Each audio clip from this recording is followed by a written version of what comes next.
Welcome to the show guys. Tamil Nadu police department, காவல்துறை உங்கள் நண்பன்.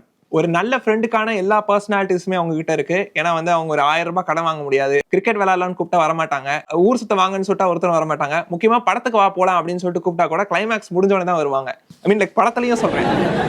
இந்திய மாநிலங்களிலேயே அதிகமான போலீஸ் ஸ்ட்ரென்த் வச்சிருக்கிற ஸ்டேட்ஸோட லிஸ்ட் வச்சு பார்க்கும்போது தமிழ்நாடு தான் 5வது பொசிஷன்ல இருக்கு. தமிழ்நாட்டுல ஒட்டுமொத்தமா 1,30,000 காவலர்கள் இருக்காங்க. இருந்தாலுமே இந்த ஸ்ட்ரென்த் இன்டர்நேஷனல் நார்ம்ஸ் படி பார்க்கும்போது ரொம்ப கம்மியா இருக்குன்னு சொல்லப்படுது. அதுவும் நம்ம கண்டிப்பா புரிஞ்சுக்கணும், இவங்களுடைய வேலையில ஏகப்பட்ட பிரஷர் இருக்கு. தினமும் அவங்க ஏகப்பட்ட கிரைம் ரிலேட்டடான ப்ராப்ளம்ஸ் டீல் பண்றாங்க. அவங்க வேலை ரொம்ப ஸ்ட்ரெஸ்ஃபுல்லா இருக்கும். அதுவும் அவங்க நிறைய சாக்ரிஃபைஸ் பண்ணிட்டு தான் இந்த வேலைக்கு வராங்க. இது குறித்து தமிழ்நாடு போலீஸ் டிபார்ட்மெண்ட்டே ஒரு வீடியோ எடுத்திருக்காங்க, பாருங்க. கடும் பணியில் கண்ணியம் காக்கும் கடமை வீரர்கள், காவல்துறையினர் தம் குடும்பம் மறந்து இன்னல்கள் சுமந்து காக்கும் தோழர்கள் காவல்துறையினர். உண்ணும் பொருளும் தேடும் உலகில் பொய்யும் புரட்டும் எங்கும் உண்டே. தன்னலம் மறந்த தியாகங்கள் செய்த தாயகம் காப்போர் காவல்துறையினர். மறந்திடும் சித்திரம் இங்கே இங்கே.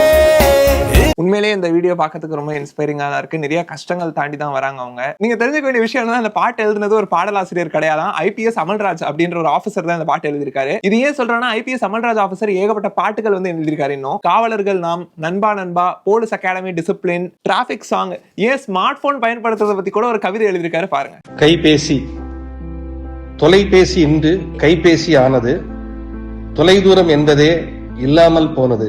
கைபேசி எண்ணே நம் அடையாளமானது, கையில் உலகே அடங்கி போனது. கைபேசியே வலுவாத கடிகாரமானது, கடிகார அலாரம் எங்கோ போனது. ஒரு ஸ்மார்ட் போன் பத்தி எவ்வளவு அழகா கவிதை எழுதியிருக்காரு பாருங்க. இனிஷியலா இயக்குனர் பிரதீப் ரங்கநாதன் லவ் டுடே படத்துக்கு இதை தான் ஃபர்ஸ்ட் அவங்க பாட்டுக்கு கொடுத்தாங்களா யுவனுக்கு. ஆனா யுவன் இது வேணாம், நம்ம நார்மலா பேக்கலாம். ஆனா இசையமைப்பாளர் யுவன் அவர்களை சொல்லி கூட தப்பில்ல. நீங்க தான் சே நோ டு ட்ரக்ஸ் ஒவ்வொரு வாட்டியும் நீங்க உங்க போஸ்டர்ல போட்டுட்டு இருக்கீங்க. சோ அவர் எப்படி உங்களுக்கு ஹெல்ப் பண்ணுவாரு. எனக்கும் ஐபிஎஸ் அமல்ராஜ் ஆபீசர் எழுதின கவிதைகள் பத்தி தான் நிறைய பேசணும்னு ஆசை. ஆனா அது இன்னைக்கான டாபிக் கிடையாது. இன்னைக்கான டாபிக் போலீஸ் கஸ்டோடியல் டெத்ஸ் பத்தி தான் நம்ம பார்க்க போறோம். இந்த வருஷம் ஜூன் மாதம் நடந்த அஜித்குமார் அவர்களுடைய கஸ்டோடியல் டெத் ஆகட்டும், ஆகஸ்ட் மாதம் நடந்த மாரிமுத்து அவர்களுடைய கஸ்டோடியல் டெத் ஆகட்டும், போன மாசம் மதுரையில கஸ்டடின்னு சொல்லிட்டு கூட்டு போன தினேஷ் அவர்களுடைய டெத் ஆகட்டும், 2 வருஷத்துக்கு முன்னாடி நடந்த Ambasamudram police station custodial torture ஆகட்டும், 5 வருஷத்துக்கு முன்னாடி தூத்துக்குடியில நடந்த பென்னிக்ஸ் ஜெயராஜ் அவர்களுடைய கஸ்டோடியல் டெத் ஆகட்டும், இன்ன வரைக்குமே ஹைகோர்ட்ல ஃபைனல் வேர்டுக்கு அந்த கேஸ்க்கு வரவே இல்லை. சிவகங்கையில அஜித்குமார் அவர்களுடைய வழக்கு நடந்துகிட்டு இருந்த போது ஒரு ஹைகோர்ட் ஜட்ஜ் ஒரு ஸ்டேட்மெண்ட் சொல்லியிருந்தாரு. என்னன்னா, ஒரு கொலையாளியே கொலை பண்ணியிருந்தா கூட இந்த அளவுக்கு அவங்க உடம்புல அவ்வளவு காயங்கள் இருக்காது, அவ்வளவு காயங்கள் அவருடைய பாடியில பார்க்க முடியுதுன்னு ஒரு ஜட்ஜ் சொல்லியிருக்காரு. தமிழ்நாட்டுல கஸ்டோடியல் டெத், கஸ்டோடியல் வயலன்ஸ் கம்மி ஆகப்படல. டேட்டாவும் இதான் சொல்லுது. சென்ற வருஷம் அட்வொகேட் புகழேந்தி அப்படின்ற ஒருத்தர் ஆர்டிஐ ஃபைல் பண்ணியிருந்தாரு. ஜனவரி 1ஆம் தேதியில இருந்து அக்டோபர் 7ஆம் தேதி வரைக்கும் புழல் சிறைக்கு போறவங்க எத்தனை பேர் காயங்களோட போயிருக்காங்க அப்படின்ற ஒரே ஒரு கேள்விதான் அவர் கேட்டிருந்தாரு. அதுக்கு அவருக்கு திருப்பி ரிப்ளைல 304 பேர் புழல் சிறைக்கு போகும்போதே கை காலில் பிராக்சர்ஸோட தான் போயிருக்காங்க. எனக்கு தெரிஞ்சு சென்ற வருஷம் ஜனவரி 1ல இருந்து அக்டோபர் 7 வரைக்கும் ஆந்திரால இருக்கிற சிட்டூருக்கு புத்தூர் கட்டு போடுறது கூட 304 பேர் போயிருக்க மாட்டாங்கன்னு நினைக்கிறேன். அந்த அளவுக்கு அத்தனை பேர் புழல் சிறைக்கு பிராக்சர்ஸோட தான் போயிருக்காங்க. இது ஏன் ரொம்ப முக்கியமான விஷயம்னா, இந்த நம்பரே ரொம்ப கம்மியா இருக்கு. ஆக்சுவல் கேசஸோட நம்பர் இன்னும் அதிகமா இருக்கும் தான் அவங்க கிளைம் பண்றாங்க. எந்த அளவுக்கு இது நார்மல் ஆயிடுச்சுன்னா, நியூஸ் மில் குரூப் ஒரு ஜர்னலிஸ்ட் கிட்ட இதை பத்தி பேசும்போது அவர் சொல்லியிருக்காங்க, எஃப்ஐஆர் போட்ட உடனே breaking limbs has become a mandatory exercise அப்படின்னு சொல்லிட்டு கேஷுவலா சொல்லியிருக்காங்க. ஏதோ பிள்ளையார் கோயில்ல தோப்பு காரணம் போட்டா தேங்காய் உடைக்கிற மாதிரி எஃப்ஐஆர் ஃபைல் பண்ணா கை கால் இவ்வளவு கேஷுவலா சொல்லுவீங்க. இந்த பிரச்சனை கோர்ட்டுக்கு கூட நல்லாவே தெரிஞ்சிருக்கு. மே மாசம் ஒரு கஸ்டோடியல் வயலன்ஸ் பத்தி ஹைகோர்ட்ல ஒரு வழக்கு போயிட்டு இருந்தபோது ஹைகோர்ட் ஜட்ஜ் சொல்லியிருக்காரு, அது எப்படி உங்க போலீஸ் ஸ்டேஷன்ல இருக்கிற பாத்ரூம் பிரிசனர்ஸ் வலிக்கி விடுறதுக்கு மட்டும் ஏத்தாப்ல செட் பண்ணிருக்கீங்க, நீங்க இன்னும் எத்தனை வருஷம் தான் இதே எக்ஸ்கியூஸ் சொல்லிக்கிட்டு இருப்பீங்கன்னு அவர் கேட்டிருக்காரு. ஒரு ஜட்ஜுக்கே தெரிஞ்சிருக்கு இவங்க எப்படி எப்படி எல்லாம் ரீசன் சொல்றாங்கன்னு. சோ பேசிக்கா தமிழ்நாடு போலீஸ் டிபார்ட்மெண்ட் கோர்ட்ல சொல்ற கிளைமும் உங்க 5 வயசு பொண்ணு வீட்டுல சொல்ற கிளைமும் ஒண்ணுதான். நான் உடைக்கலாமா, தானா விழுந்துருச்சு, காக்கா தூக்கிட்டு போயிடுச்சு. ஸ்டாட்டிஸ்டிக்ஸ் வச்சு பார்க்கும்போது மே 2021ல இருந்து ஆகஸ்ட் 2025 வரைக்கும் 32 பேருக்கு தமிழ்நாட்டுல கஸ்டோடியல் டெத்ஸ் நடந்திருக்கு. இது திமுக ஆட்சின்றதுக்காக மட்டும் சொல்லல. 2016ல இருந்து 2021 வரைக்கும் 40 கஸ்டோடியல் டெத்ஸ் தமிழ்நாட்டுல நடந்திருக்கு. பேசிக்கா இது அரசியல் சம்பந்தப்பட்ட ஒரு பிரச்சனை கிடையாது, இது ஹியூமன் ரைட்ஸ் சம்பந்தப்பட்ட ஒரு பிரச்சனை தான் நம்ம புரிஞ்சுக்கணும். சோ கஸ்டோடியல் டெத்னா என்ன, இது ஏன் நடக்குது, இதுல இருந்து காவல் அதிகாரிகள் எப்படி தப்பிக்கிறாங்க, இதுக்கான சொல்யூஷன் என்ன அப்படின்றத இந்த வீடியோல நம்ம பார்க்க போறோம். சோ கஸ்டோடியல் டெத் அப்படின்னா என்ன, சந்தேகத்தின் பேர்ல விசாரணை அப்படின்னு சொல்லிட்டு கூட்டு போற ஒருத்தரா இருந்தாலோ இல்ல குற்றம் சாட்டப்பட்ட ஒருத்தரா இருந்தாலோ போலீஸோடைய கட்டுப்பாட்டுக்குள்ள இருக்கும் போது இறந்து போறது தான் கஸ்டோடியல் டெத். நீங்க அரெஸ்ட் வந்து ரெசிஸ்ட் பண்ணாலோ நீங்க போலீஸை தாக்குனாலோ இல்ல போலீஸ் கிட்ட இருந்து விலகி ஓடும் போது தான் அவங்க உங்க மேல எக்ஸசிவ் ஃபோர்ஸ் யூஸ் பண்றதுக்கு ரைட்ஸ் இருக்கு. அதுக்காக பொதுமக்களும் அவங்க கிட்ட கோஆபரேட் பண்ணாம வரம்பு மீறி நடந்துக்கிறதும் தப்பு தான். சோ பேசிக்கா நீங்க புரிஞ்சுக்க வேண்டிய ரூல்னா யூனிஃபார்ம் போட்டிருக்காங்க ஒருத்தங்கன்னா அவங்க கிட்ட போய் நீங்க வம்பிழுக்காதீங்க. அவரு போலீஸ் ஆபீசர், பக்கிங்ஹாம் பேலஸ்ல இருக்கிற செக்யூரிட்டி கார்டு இல்ல.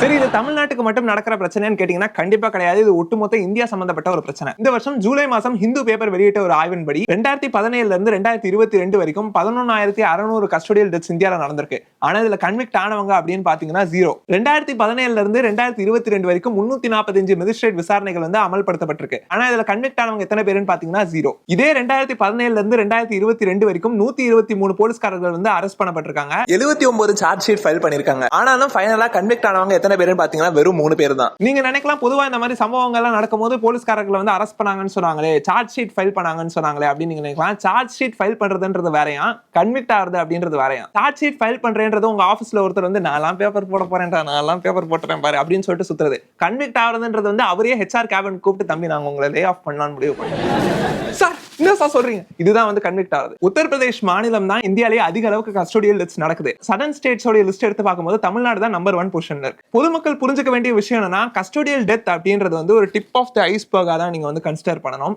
ஏன்னா கீழே இருக்கிற பெரிய பிரச்சனை கஸ்டோடியல் வயலன்ஸ் வந்து நம்ம எதுவுமே கணக்குல எடுத்துக்க மாட்டோம். கீழே இருக்கிற இந்த பிரச்சனையை கண்டுக்காம விடுறதுனால தான் மேல டெத்ஸ் நடக்குது. 2023 செப்டம்பர் மாசம் ஏஎஸ்பி பல்வீர் சிங்கும் மேலும் 13 காவலர்கள் 15 பேருக்கு வந்து கஸ்டோடியல் டார்ச்சர்ஸ் கொடுத்திருக்காங்க. இதுல 2 பேர் மைனர்ஸ் தான். இதுல இருக்கிற ஹாரிஃபிக் டீடைல்ஸ் நீங்க பாத்தீங்கன்னா கட்டிங் பிளையர்ஸ் யூஸ் பண்ணி பற்களை வந்து புடுங்கிருக்காங்க. மேலும் ஒருத்தங்களை இவங்க வந்து டார்ச்சர் பண்ணிக்கிட்டு இருந்த போது நான் புதுசா கல்யாணம் ஆனவன் என்ன விட்டுருங்க அப்படின்னு சொன்னதுக்கு அவருடைய பிறப்புறுப்பை வந்து பயங்கரமா தாக்கியிருக்காங்க. இது கொஞ்சம் கூட மனிதாபிமானமே இல்லாத ஒரு செயல் அப்படின்னு தான் நம்ம புரிஞ்சுக்கணும். சோ இப்ப யாருக்காவது இதுல பனிஷ்மெண்ட் கிடைச்சதா? ஐபிஎஸ் பல்வீர் சிங் 2023 ஏப்ரல்ல புக் பண்ணிருந்தாங்களா. முதலமைச்சர் ஸ்டாலின் கூட ஹியூமன் ரைட்ஸ் வயலேஷன் டாலரேட் பண்ண மாட்டோம்னு ஒரு ட்வீட் போட்டிருந்ததா சொல்லப்பட்டுச்சு. ஆனா ஜனவரி 2024 அவருடைய சஸ்பென்ஷன் வந்து ரிவோக் பண்ணிட்டாங்க. சோ திருப்பி அவர் வந்து வேலைக்கு ஜாயின் பண்ணிட்டாங்க. எனக்கு தெரிஞ்சு தமிழ்நாடு போலீஸ் டிபார்ட்மெண்ட் பண்ணாம இருந்த ஒரே விஷயம் என்னன்னா, அவர் திருப்பி வேலைக்கு ஜாயின் பண்ணும்போது புது போஸ் டூல் கிட் வந்து அவருக்கு கிஃப்டா கொடுக்கல, ரிட்டர்ன் கிஃப்டா. இது ஒண்ணுதான் அவங்க பண்ணலன்னு நினைக்கிறேன். நீங்க இப்ப ஒரு கேள்வி கேட்கலாம், எதுக்காக காவல் அதிகாரிகள் இப்படி பண்றாங்க? இதுக்கு இந்தியால இருக்கிற காவல் அதிகாரிகளுடைய மனநிலை ஒரு முக்கியமான காரணம்னு சொல்லலாம். இந்த வருஷம் இந்திய அரசாங்கமே ஒரு டேட்டா எடுத்திருக்காங்க,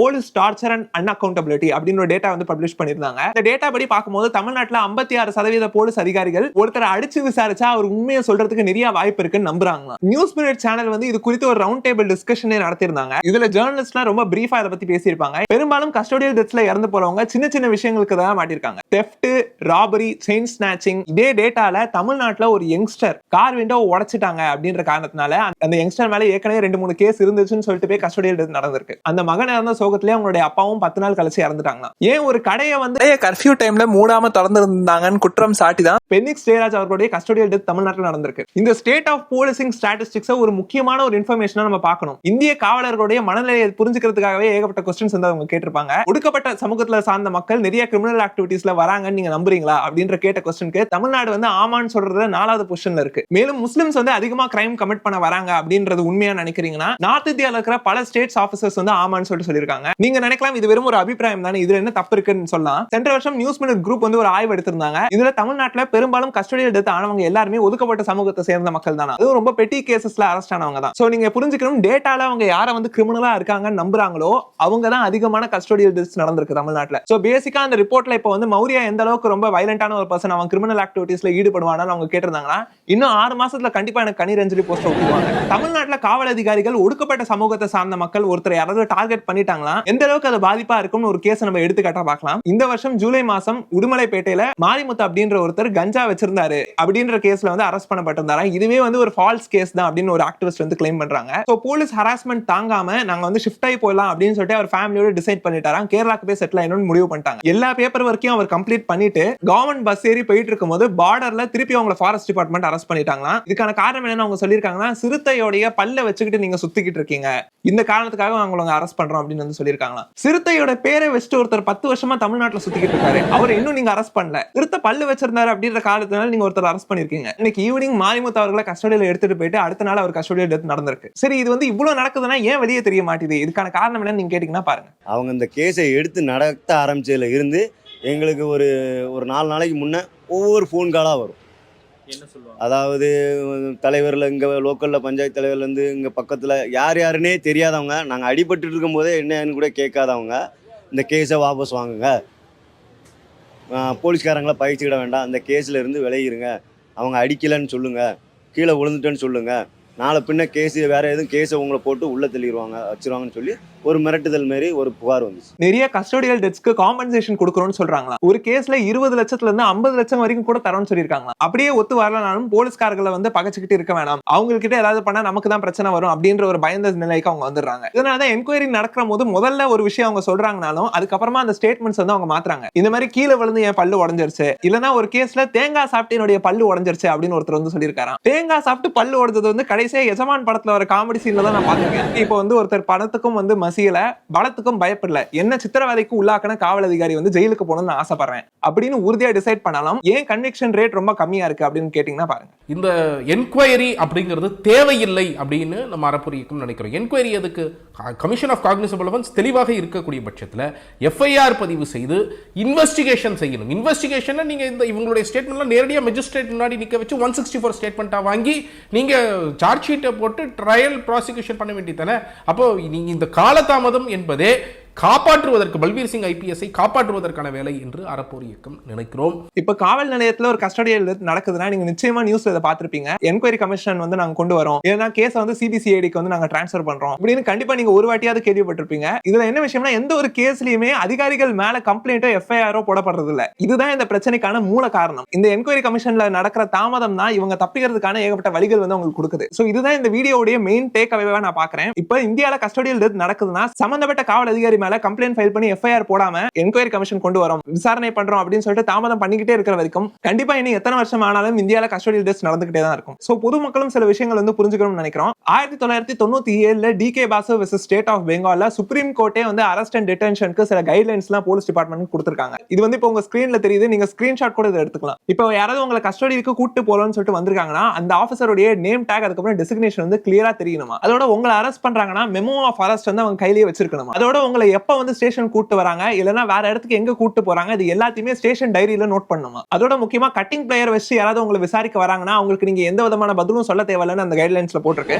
சரி, அவங்களுக்கே தெரிஞ்சிருக்கு பாருங்க. அதோட கட்டிங் பிளேயர் டூலுக்குன்னு ஒரு மரியாதை இருக்கு. அதை நீங்க பற்களை உடைக்கிறதுக்காக எல்லாம் பயன்படுத்த முடியாது, கடுக்கால் வெட்டுறதுக்காக மட்டும் தான் நீங்க பயன்படுத்த முடியும். சோ இவ்வளவு விஷயம் வந்து இந்த வீடியோல சொல்லியிருக்கோம். இது வந்து காவல் அதிகாரிகளுக்கு போய் சேருமா அப்படின்னு தெரியல. அதனாலதான் ஐபிஎஸ் அமல்ராஜா ஆபீசருடைய ஸ்டைல்லயே ஒரு கவிதை மயமா ஒரு வீடியோ வந்து எடுத்திருக்கோம். இதை பார்த்தாது இந்தியாவில் இருக்கிற காவல் அதிகாரிகள் கஸ்டடியல் டெத்ஸ் நிறுத்துவாங்க நம்புறோம். பாருங்க. லாக்அப் மரணம். இருட்டறையின் சுவர்களுக்கு தெரியும் மரண ஓலத்தின் கடைசி துளி நீதி தேவதை உறங்கும் வேளையில் நிகழ்த்தப்படும் அதிகார பலி. கட்டிங் பிளையர் வைத்து பற்களை புடுங்கும் அதிகாரிக்கு சஸ்பெண்ட் ரிவோக். ஒடுக்கப்பட்ட மக்கள் போலீஸ் லாக்அப்பில் இருந்தால் ஆவோம் ப்ரொவோக். சார்ஜ் ஷீட் ஃபைல் செய்தால் போதாது, அதிகாரிகள் ஆக வேண்டும். கன்விக்ஷன் பணம் கொடுத்து பயம் காட்டி பாதிக்கப்பட்டவர்கள் சொல்லும் கதை வெறும் ஃபிக்ஷன். என்கொயரி என்ற பெயரில் செய்யும் கால தாமதம் காவல் அதிகாரிகளின் வெற்றி.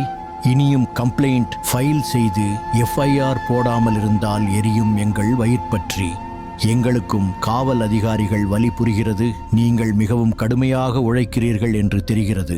உங்களுக்கும் குரல் கொடுக்க தயாராக இருக்கிறோம். இனி கஸ்டடியில் அப்பாவி மக்களை கொல்லாமல் இருப்பீர்கள் என்று நினைக்கிறோம்.